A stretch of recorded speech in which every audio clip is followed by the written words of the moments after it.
Today, I show you how to catch a demon of the deep, and then I catch something that's actually worth eating, and I throw it back. Then I steer the boat the old-fashioned way by shifting my weight at the bow, and I'm going to share what I have planned for the future of this channel. So what's happening? Well, Bass Strait is flat as a pancake.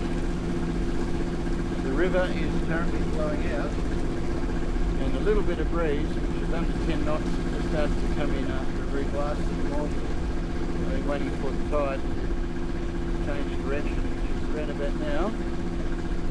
So it'll be flowing out for a little while. It will move me very swiftly up to the head, so I can head up the low head. And today is all about fishing. So I've set this up. So the tide's still flowing out at the moment, but it'll turn around and it will be flooding soon.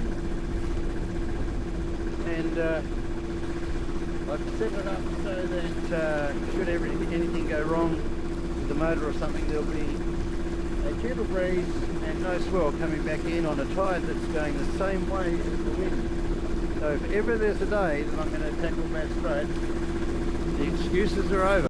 So we're just heading out past Garden Island.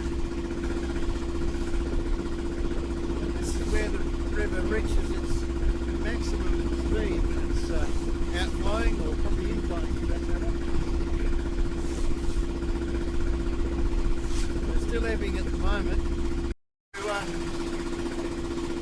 This ebbing tide means that our speed over the ground, our speed over planet Earth, heading out towards the heads, is currently about 7.5 knots.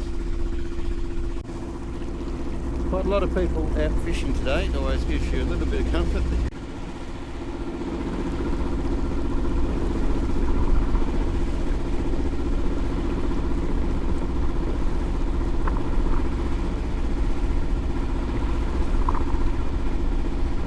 I'm going to go forward and steer by shifting my weight standing in front of the mast.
Silence.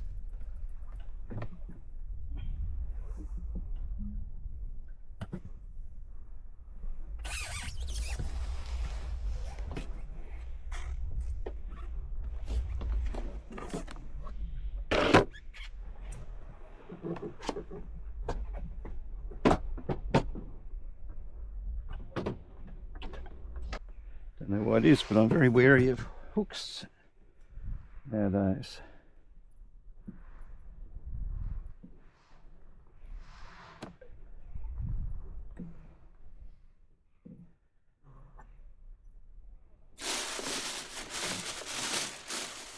This bait will be pretty rich because it's been sitting in the boat for about 3 days. Oh, tragic. Something on there.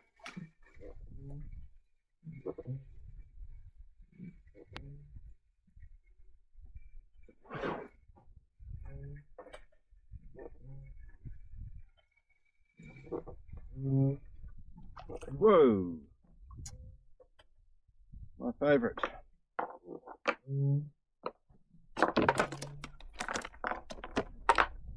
Big old gurnet.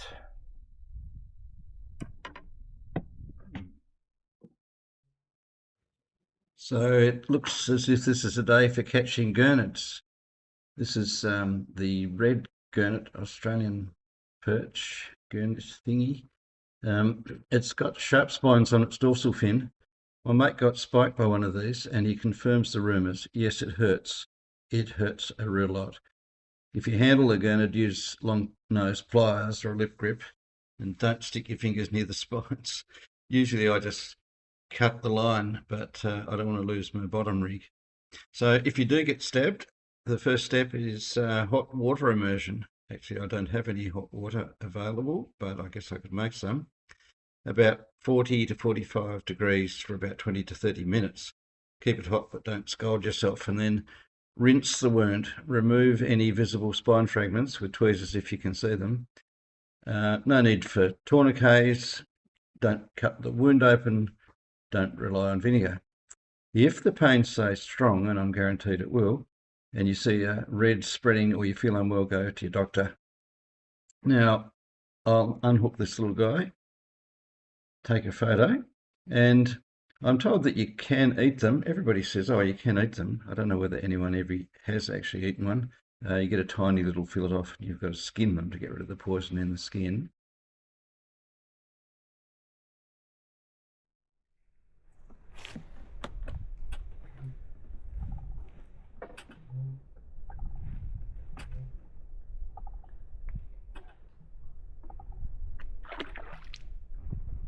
So, in the absence of any meaningful fish, apart from gurnets, I think I'm going to haul in and head into the mouth of the river and see if there's any action just inside the point. This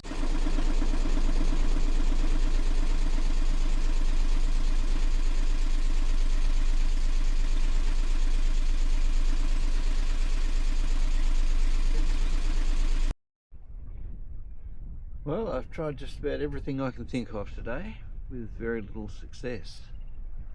So I've come across to the eastern side of the river where I've got my bottom fishing rig, incoming tide, 12.5 metres of water, and I'm steering downwind and being carried with the tide, so I'm moving pretty quickly. So there won't be a lot of fishing done, but what I'm doing is I'm just flicking the rig out in front of me and giving it time to sink. And you never know, might just flick one. And we're making 1.7 knots under bare poles, just slowly getting blown downwind with the current. Well, that would be the third fish that I've landed here today. Just had a cooter on and lost him right at the boat. And this is a little undersized flathead which is going back.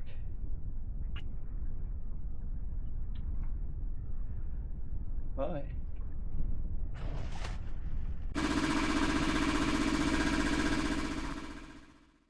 Well, that's about it for today. No big fish, no dramas, just a quiet day on the water. The kind that most people would call uneventful, and I'm starting to think that that's not a bad thing. There's something good about a day that just is. No rush, no real screaming, just the gentle clunk of the anchor chain and the odd seagull with opinions. I'm heading back to the mooring now. Bit of sun still on the ripples, a bit of cool air creeping in. It feels like the end of one season and the start of another. Hey, hang on, isn't it supposed to be spring? I've started a new Facebook page called The Contemplative Sailor. It's a place for reflections on life, philosophy and faith, and I might even spin up a new YouTube channel for it too. Keep all the short reflections together and leaving this one for sailing, fishing and fixing boats. I've given up trying to monetize the videos. YouTube likes to play its little games. From now on, it's just for the joy of it. The schedule will be whenever I've got something worth saying. Feels like a weight off my shoulders, really. If you do want to contribute to the production of these videos, there is a PayPal link that keeps it simple, no pressure at all.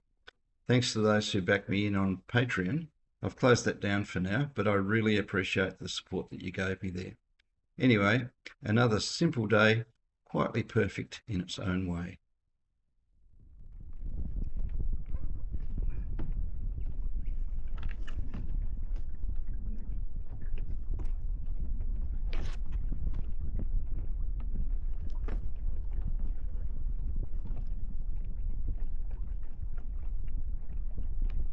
Sail slowly and live deeply. See you next time I'm on the water.